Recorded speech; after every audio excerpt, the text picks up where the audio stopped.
अस्सलामुअलैकुम, मेरा नाम डॉक्टर फैसल अली है। आज हम बात करेंगे मर्ज़िल इंजेक्शन के बारे में। ये कौन सी कंपनी का है और इसकी प्राइस क्या है और इसके बेनिफिट क्या है और इसके साइड इफ़ेक्ट क्या है और इसकी डोज़ कितनी है और ये किस काम के लिए यूज़ किया जाता है और कौन से इंसान इसे यूज़ नहीं कर सकते।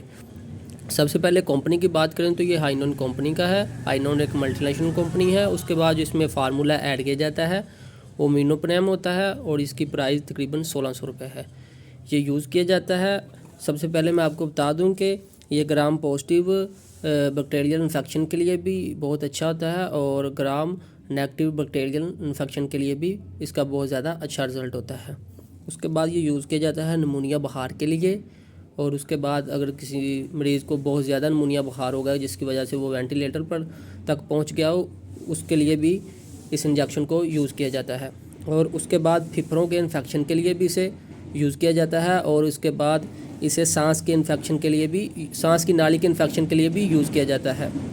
और उसके बाद गुर्दों और मसाने के इन्फेक्शन के लिए भी इसे यूज़ किया जाता है। और इसके बाद इसके पेट के अंदर कोई इन्फेक्शन वगैरह हो तो तब भी इस इंजेक्शन को यूज़ किया जाता है। और उसके बाद अगर कोई पेचीदा इन्फेक्शन वगैरह हो तो तब भी इस इंजेक्शन को यूज़ किया जाता है। और उसके बाद अगर किसी इंसान को कुछ सर्जरी वगैरह हुई हो या ऑपरेट वगैरह हुआ हो और वहाँ पे रेशा पड़ने का खंदेशा हो या रेशा पड़ चुका हो तो तब भी इसको यूज़ किया जाता है।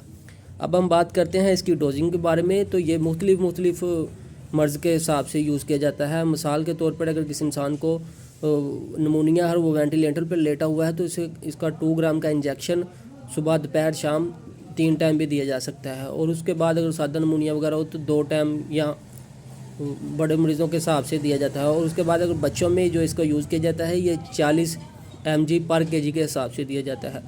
और अब बात करते हैं इसके साइड इफ़ेक्ट की। साइड इफ़ेक्ट उसके कुछ ख़ास नहीं है। इससे आपको वोमिटिंग वगैरह हो सकती है या उसके बाद आपको कोई सर दर्द हो सकता है या जिस्म पे रैशेस वगैरह हो सकते हैं या चक्कर वगैरह आ सकते हैं। अब हम बात करेंगे कौन से इंसान से यूज़ नहीं कर सकते। सबसे पहले तो जिस इंसान को इससे एलर्जी वगैरह हो तो वो तो इस हर को यूज़ नहीं कर सकता। और उसके बाद जो दिल का मरीज़ वगैरह हो तो वो भी इसे यूज़ ना करें। इंशाल्लाह हम मिलते हैं नेक्स्ट वीडियो में। अब के लिए अल्लाह हाफिज़। अपनी दुआओं में याद रखिएगा।